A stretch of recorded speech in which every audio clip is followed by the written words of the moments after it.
You may recognize this man. He's a lawyer. He represents the porn actress Stormy Daniels in her lawsuits against the president and Michael Cohen. But in the last 6 months, he has become famous in his own right. He's now one of the most consistent fixtures on cable news in this country. He's appeared on CNN and MSNBC literally hundreds of times, but he's moving beyond being a mere television celebrity. He's now talking about running for office for president. He's released his positions on major issues. He's traveled to Iowa and New Hampshire and Michigan and Ohio. He seems serious about it. We've invited him on the show many times to talk about his plans, but he's always declined until tonight. He's now agreed to appear on our set, provided we give him time to state his case, and we're, of course, happy to do that. In the past, he's also demanded that we stop referring to him by a certain unflattering nickname. And we haven't agreed to that demand, but tonight, as a gesture of goodwill, we will not use that nickname, because we're always grateful when guests are brave enough to show up in person, including in this case. And he joins us now. Thanks a lot for coming on. So, I mean, we could sit and hurl insults at each other for the segment. Already done that. I've certainly insulted you. You've insulted me. But you seem smart. So let me take you seriously as someone who wants to be involved in the public conversation and ask you about things that you have said on questions of policy to flesh them out a little bit. So this is you at a rally in July. I think it was the day after the president spoke with Vladimir Putin in Helsinki. And you were addressing a rally. And here's what you said. Watch. What Vladimir Putin and Russia did to this country in connection with the 2016 election is no different than if they had placed 100,000 troops on our border. Yeah.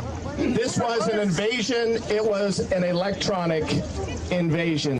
It used hackers and tweeters to elect this president. So if Russia had 100,000 troops on our border, I mean, that would be an act of war, a profound provocation. What would be the rational response to that if you really felt the threat was that profound? If you were president, how would you respond to that?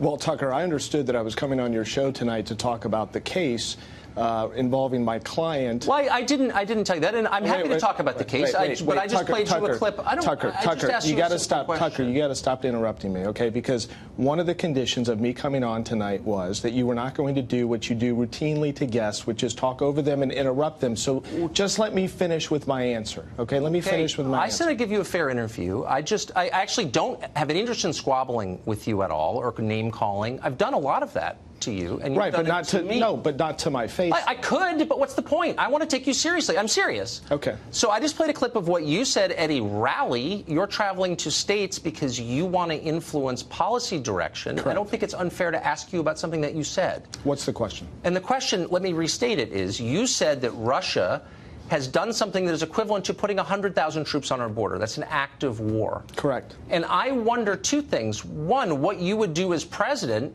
if that happened under your watch. And two, what do you think Russia thinks watching public figures like you say that we're at war with Russia? What effect do you think that has? Well, first of all, there's no question that Russia interfered with the 2016 election in a very serious way.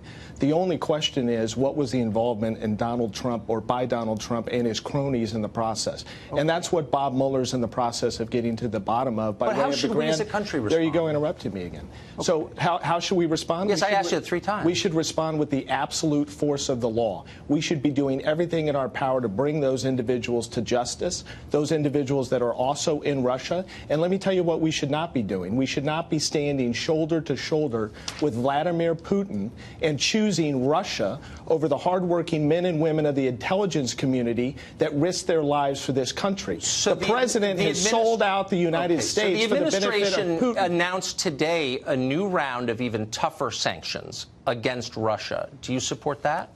I think it's a start, but I don't think it's what would be the end? I don't think it's a step in the right direction. I don't think the president has shown any leadership relating sanctions to Sanctions are not a step in the right direction? No, I said it's a step, but it's not enough. Okay. I believe that President Trump should demand the extradition of each and every individual in Russia that Bob Mueller and others believe were responsible for the election meddling in 2016. Okay, so I think a number of people have been charged. Okay, that's a start. I think that's a but start. What's the, I mean, if you really believe that it's the same as 100,000, what I'm saying is you're using reckless rhetoric on a subject you don't really understand that increases the temperature between the United States and a nuclear-armed adversary. Is that a responsible thing to do? I think under the circumstances, I stand by my words, and I think for you to lecture... That it's 100,000 troops on the border? I think for you to lecture me about reckless rhetoric is rather ironic, Tucker, in light of some of the reckless rhetoric that you engage in each and every day on this show. Reckless rhetoric. Okay. So you've said that you are a civil libertarian, in effect. You're a libertarian on sex questions. And that's fine with me. Does it bother you that the Obama administration authorized spying on American citizens connected to a rival presidential campaign? Well, first of all, I don't think it's been established that that occurred, number one. That Carter Page was spied on? I don't believe that that's been established, number one, that, in fact, President Obama authorized his administration authorized. Are you going to interrupt me for the entire segment? I'm or just clarifying because I don't think you understand the question. No, I do. The Obama administration authorized spying on an American citizen connected to the Trump campaign. Does that bother you at all?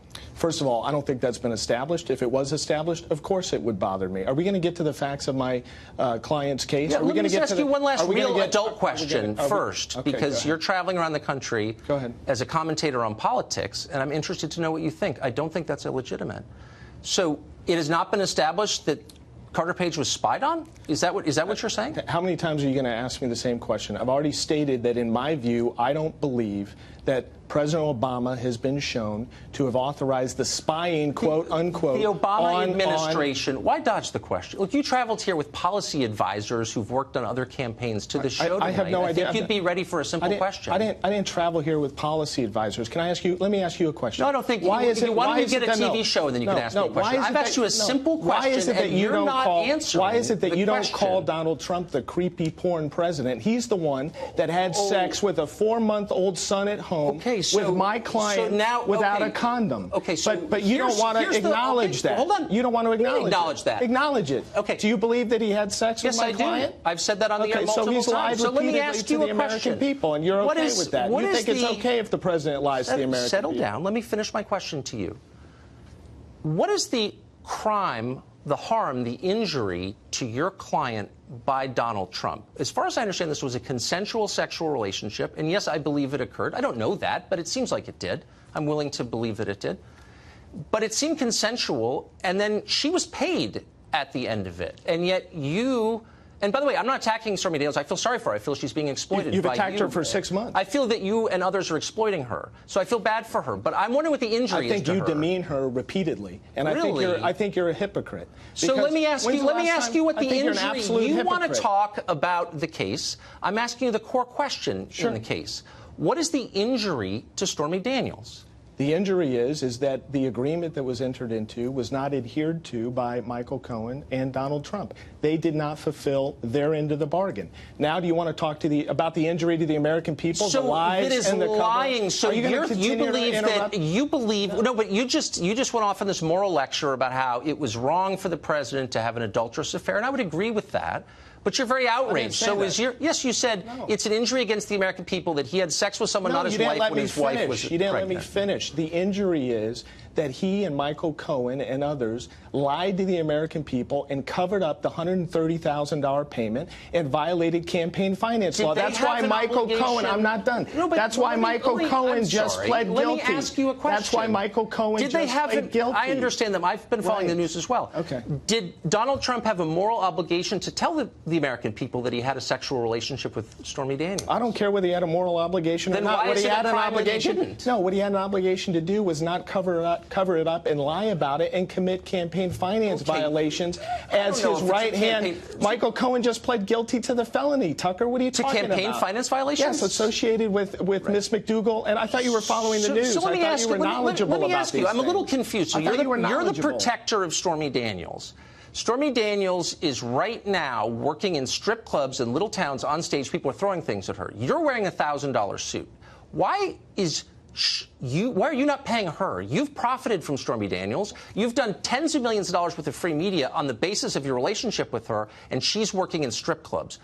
You're exploiting her, and you know that. Why aren't you paying her some of what you're making? Sir, this is absurd. It's not absurd. Those are the facts. No, you don't know the facts, as evidenced by the fact that you don't even know. Is she working in strip clubs? Are you going to continue to interrupt me, or are you going to let me finish? I do know the facts, actually. No, you don't, because you just demonstrated your ignorance, because you didn't even know Michael Cohen pled to 2 felonies associated with the campaign finance violations. I don't believe that what Cohen did, and I'm not defending Cohen, I never have, was a campaign finance violation. I think it's absurd. I think it's absurd. He pled guilty to 2 2 felonies. Okay, so everyone who pleads, look, this is a What, he's innocent? we have an honest disagreement. I don't think it was a campaign finance violation. Stormy Daniels was to perform in Richmond in a depressing strip club. This hero that you say you're protecting, you're her protector. Why is she working in seedy strip clubs while you're on television wearing expensive suits? Why are you not exploiting her? Why is she doing that? Because she wants to, Tucker. And she wants to have people This is throw America. things at her. This is America. And guess what? If a woman wants to perform in a strip club, she does so. But you're getting rich, and even though she's people, not. I'm not getting rich. Even though people like you,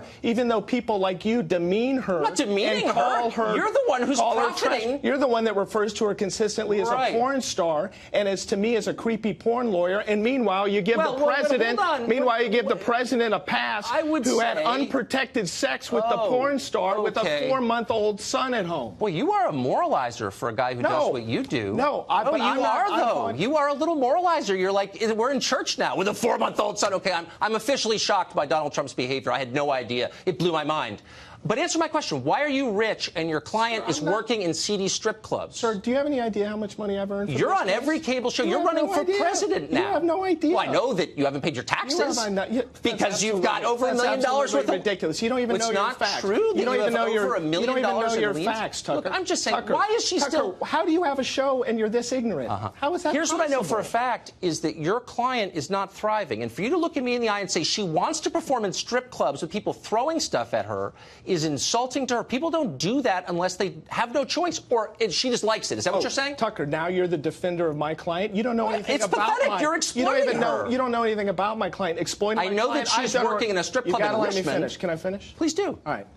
I've done a remarkable job for my client, and she'll be the first one to tell you that. And had you listened to any of her interviews or seen any of her comments, you would know exactly what she thinks of me. I'm not done. I am not exploiting my client. I'm representing my client to the absolute. So when she wants to get your legal advice, does she have to pretend to be a booker from CNN to get through to you? You know, that's disgusting. Why don't you show What's some disgusting respect? is Why don't you show some thriving respect to my and client and me and stop calling us a porn star and a creepy porn lawyer? If you've got that big a problem with porn, do you have that big a problem with porn? I'm not making fun of. When's the last time? down. When's the last time you saw porn? Oh, you busted me. Actually, I made humiliation porn. That's why I watch you on CNN. No, but when's the last time you? When's the last time you viewed porn? You're a little creepier even than I realized. Do you have a problem with porn? You're dodging the question that I have asked you repeatedly. Let me ask you a question. Do you believe that people that view porn should watch your show? I'm not even sure what that question means, but I will say this sincerely, that I have never attacked Stormy Daniels. Yes, you have, repeatedly. I think you are exploiting her, as I've said 5 times, and you haven't answered the question, which is, why is it that her life has stalled and your life has, you're planning a new career as a politician, and like so many lawyers, you were taking advantage of her. And you pose as a feminist hero because you are shameless and the other channels let you get away with it. But you're an exploiter of a woman, and you should be ashamed of it. And you're that is my. That is. No, are you going to let me finish? Let me respond? We're out of time, and I give you more time. Hypocrite. More time than I promised you. And you don't know what you're talking about. But it is nice to see you. Yet again.